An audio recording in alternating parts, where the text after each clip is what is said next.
puis on évoque à présent cette décision du Luxembourg de lever son secret bancaire pour l'Union européenne. Notre invité pour en parler s'appelle Manuel de Keyser, avocat fiscaliste. Bonjour, merci d'être venu sur notre plateau. Imaginons que j'ai un compte au Luxembourg avec 100 000 € dessus. Ça change quoi pour moi, contribuable, en tout cas si je n'avais pas déclaré ce compte à la Belgique?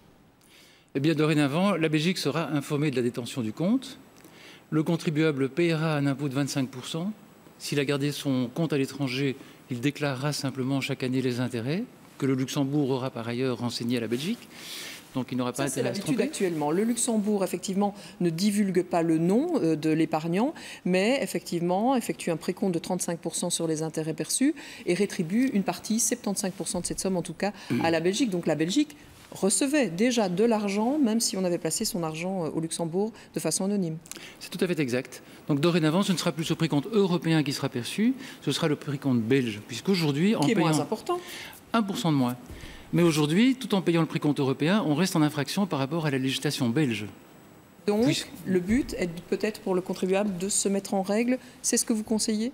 C'est ce qu'on conseille très généralement, absolument. Après, il laissera ses sous là où il le veut, à Luxembourg ou en Belgique, mais régulariser, c'est profiter d'une procédure qui existe encore pour toute l'année 2013 et qui consiste finalement à payer l'impôt qui aurait été dû durant les dernières années avec une majoration assez raisonnable. Et je pense que, d'une manière très générale, les citoyens belges qui ont un compte à l'étranger non déclaré ont intérêt à profiter de cette procédure. Est-ce que cela va changer beaucoup de choses pour l'État belge? Est-ce que cela va rapporter beaucoup d'argent?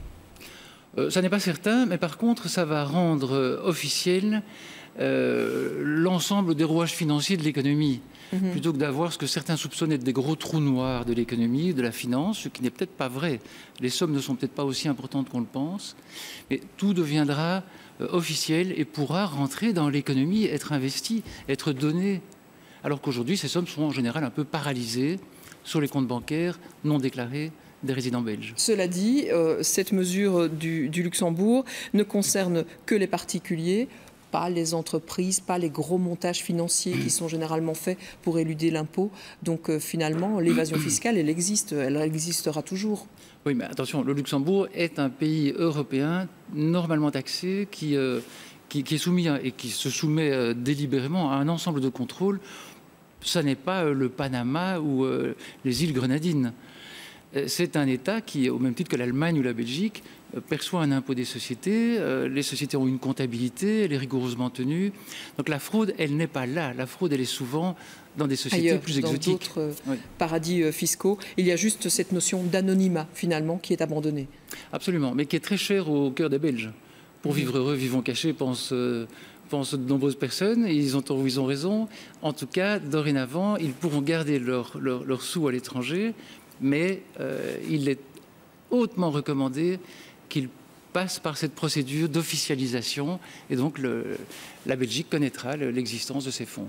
Avec le Luxembourg qui était un petit peu poussé dans le dos par les autres pays européens, la Suisse suit le même chemin, cela dit. Absolument. La Suisse et le Luxembourg, déjà depuis 4-5 mois, suivent le même chemin. Et l'annonce aujourd'hui de l'abandon du secret bancaire à Luxembourg ne révolutionne pas grand-chose. En fait, il officialise une situation qui a été décidée par le gouvernement luxembourgeois en 2012 et qui est déjà mise en œuvre par les banques luxembourgeoises. Et on a la même chose du côté suisse. C'est un effet d'annonce ? Si on peut dire que c'est une sorte d'effet d'annonce, c'était politiquement nécessaire. Mais ça ne changera pas grand-chose à la situation des Belges qui détiennent un compte à Luxembourg. Merci beaucoup d'être venu sur notre plateau pour parler de cette situation, en tout cas. Avec plaisir.